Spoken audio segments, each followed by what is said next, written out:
Yo, niba mungu wanyu Metusela, umunyagisaka nigarukiye ni kuri Tigo Misho, kora subscribe, like, share, comment kugira ngo utazacikwa.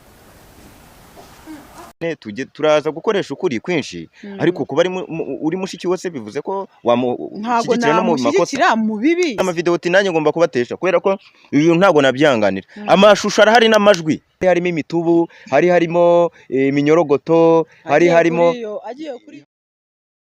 welcome kwa Tigo Misho. Ubu ndi kumwe n'abatumirwa babiri kuri kamera za Tigo Misho. Hari uwitwa Diane. Diane, waramutse?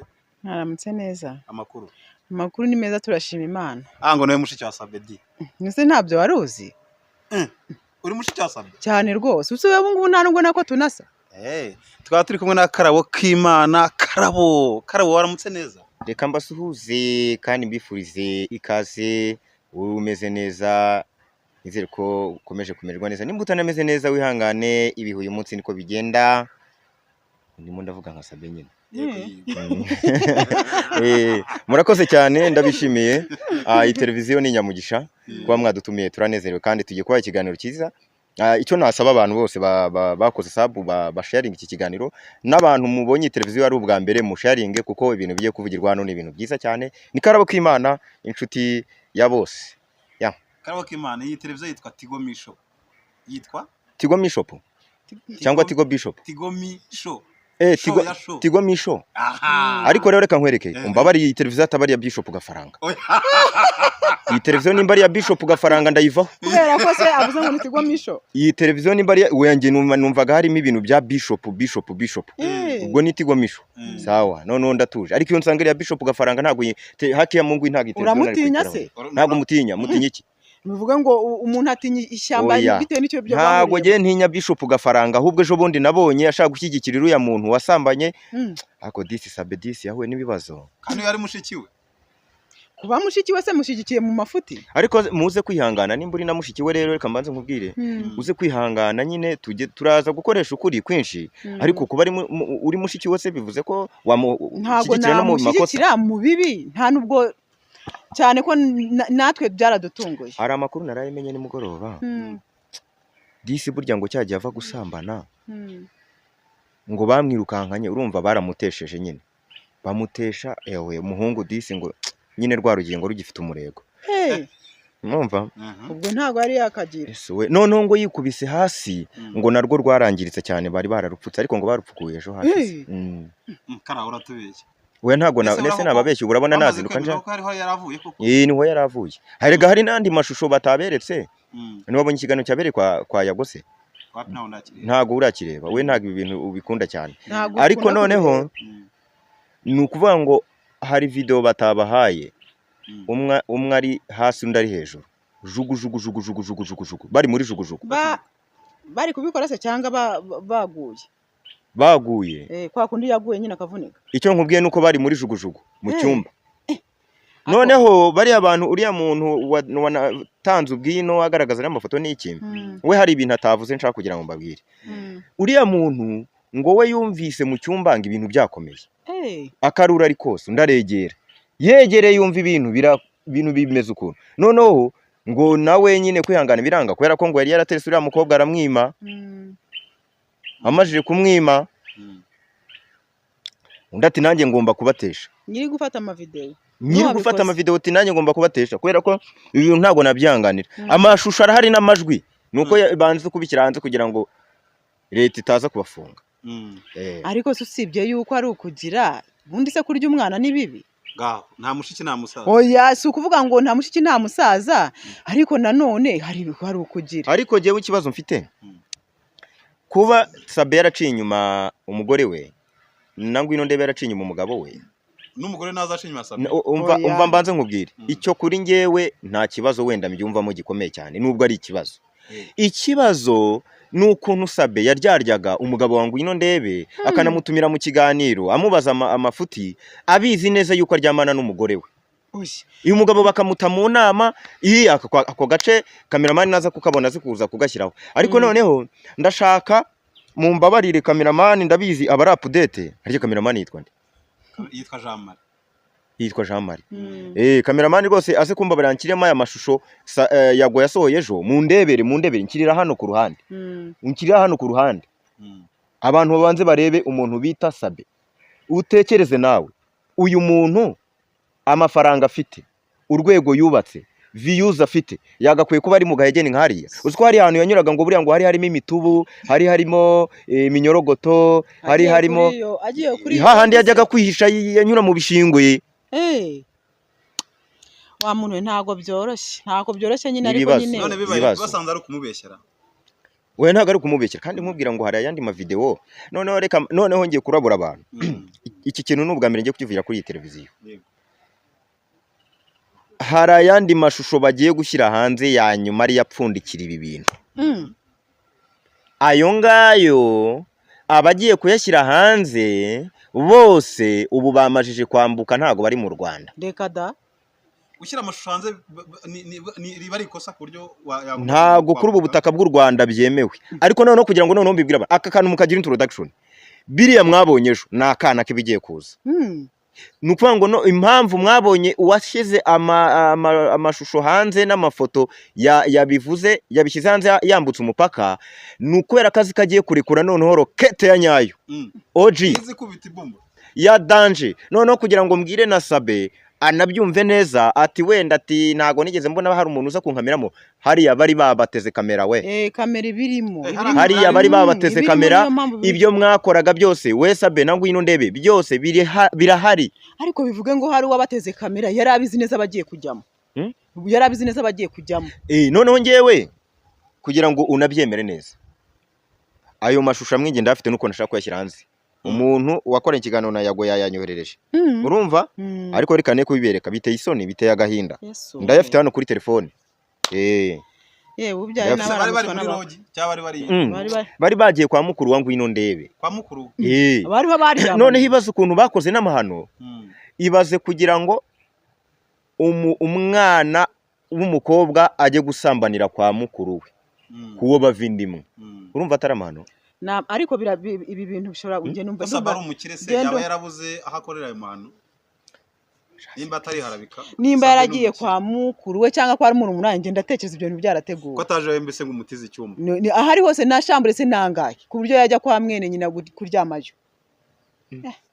Bino bintu biri mu rushijo, ahubwo babanze bashaka kuzakurikirana bagasanga arengana. Ni nk'akarengane. Na karengane, ahubwo babanze bashishoje barebe. Akarengane oya, nta karengane karimo. Ahubwo ikintu kibaho ni kimwe. Nimba uzi kuri umusitari, gira resistance mu bintu ukora no mu byo uvuga, naho ugenda ugire kwigengesera. Biriya bintu bibaye kuri Sabe, ari umuntu ufite amafaranga yo kuba yanakodesha etaje, yakodesha ahantu ajya gusambanira, ngaho tekereza umuntu uri munsi ya Sabe. None ubu nimba Sabe yaragiye ahantu nk'hariya, abandi bo bajya gusambanira muri toilette, ari abasitari. Reba umuntu nka Sabe n'amafaranga afite, nimba yaragiye ahantu nk'hariya mu gahegeni, ahantu hari utuntu tw'imyanda ibiki byose. None utekereza umuntu uri munsi ya Sabe asambanira he? Ni muri toyi. Tuvuye kuri ibyo bya Sabe, uracyakora gospel? Gospel ndayikora. N'ubu ndimo gukora gospel. Ugize indirimbo zingahe? Uravuga gospel y'indirimbo? Yego. Ni nyinshi. Mfite album erega 3. Karabokima, ariko Karabokima uranyibuka? Ariye twahuriye he? Twahuriye ahantu kiruhura. Cyangwa we mukora ibi mumukora. Natwe nize twe turi basabe. We ntabwo ubu si ni Ngwino Ndebe. Hako rero reka nkwereke. Nawe turahaguruka mu kiganiro cya. Ubu urarebye uyu mukobwa uramwitegereje, none uramureba nanjye urandeba. Ubu noneho umugize Ngwino Ndebe, noneho ngiye ungize Sabe. Ubwo noneho uhita uzana amafoto ngewe nanjye ndimo ndanyura mu gahegeni ahantu hameze nko mu mwobo, meze nk'isiha. Noneho nimbuze ko ngewe ndi Sabe ngewe. Nyereka amafoto yanjye meze nka kuriya Sabe yarameze nk'ipusi y'inturo. Ariko ndatekereza za pusi z'inturo. Urumva? Nge ntabwo ndi inturo ngewe. Ariko ubundi nimba atari ibanga, ubundi kuvuga ngo Sabe ni musaza wanjye, wowe ntabwo uri musaza wanjye. Umuntu abantu bose twese tuvuga kuri mwene Adamu, twese turavukana. No kuvuga ngo musugashaka kuvuga ko musaza. Ni musaza wanjye kwa Yesu. Nibyo wavugaga. Ariko none se nkubeshye. Uyu mukobwa ariko ibyo avuga ndabyumva. Nkuko natwe turi basaza bawe. Cyane mwese muri basaza banjye. Erega buri urebye abantu bose bavindimwe. Ubu we na Karabo mubyaranye umwana wabujyanye na musaza wawe. Cyane. Twese dutuka kuri mwene kureva na Adamu. Arya Kara hari mama mwakoranye indirimbo yitwa Kararisi Karasira. Clarisse Karasira hari n'umwe mwakonye yagoze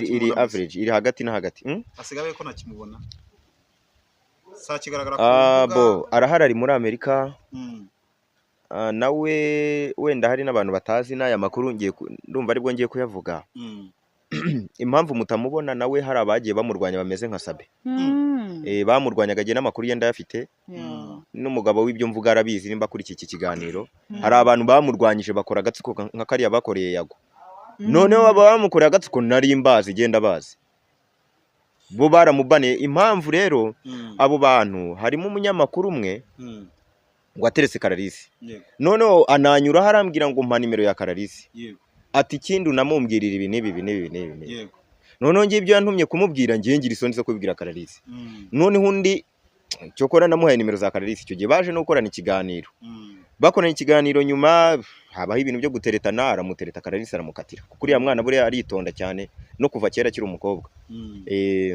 ninjye umuntu twanagendanaga cyane hari n'abanyamakuru bajyaga bansereza basanga atari mu kazi kuko yabanje gukora kuri radio na televiziyo nasanga Kararisi adahari bakambwira ngo umugore wawe ngo ntagaraza nyine bumvaga nyine babigiraga joke kubera ko twagendana Kararisi twatangiye kugendana akiri n'umwana mwe mutanabizi kuko buriya n'indirimbo ya mbere yakoze n'inge twari kumwe muri studio ni nanjye wayishyuye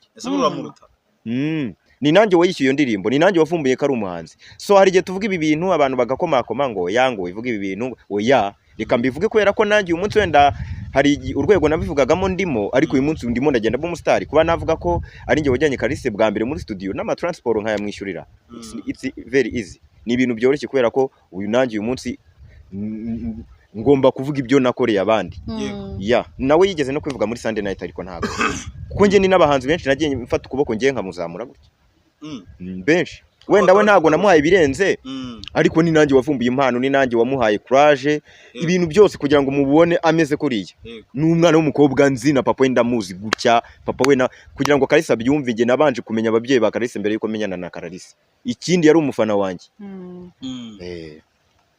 Karaoke Imana yari afite indirimbo nziza cyangwa afite erega wazaga kiruhura hari Karaoke maheruka gusohora indirimbo ryari Uheruka yandi na Kararisi oya nyuma yaho nakoze izindi zigera muri 3 4 ariko bagiye guca imyaka 2 ntaheruka muri studio ariko bo ubu ndaje ngiye gukora coming soon ngiye gukora coming vuba cyane kabisa utajya ukora igitaramo ibitaramo nzabikora ariko buriya reka nkubwire bwana munyamakuru ntago umuntu apfa gufata fame buriya kugira ngo ugere kuri level yo gutegura igitaramo nuko baramaje kwigarura imitima y'abantu uyu hari umuhanzi rero ubona yagiye mu rusengero ahantu yaririmba abantu 1000 cyangwa 200 bakwishima ngo ndi umustar ngo ndi hita umusiramu atarakumenya umukatolika atarakumenya n'abandi bantu buri umwe ari we buri muntu wari wese atarakumenya ntabwo buri umustar buri yaba babeshye umustar wo mu rusengero gusa se n'umustar y'abaki Yenge n'abantu benshi se bagiye bazima tuzi kandi bafite n'indirimbo nyinshi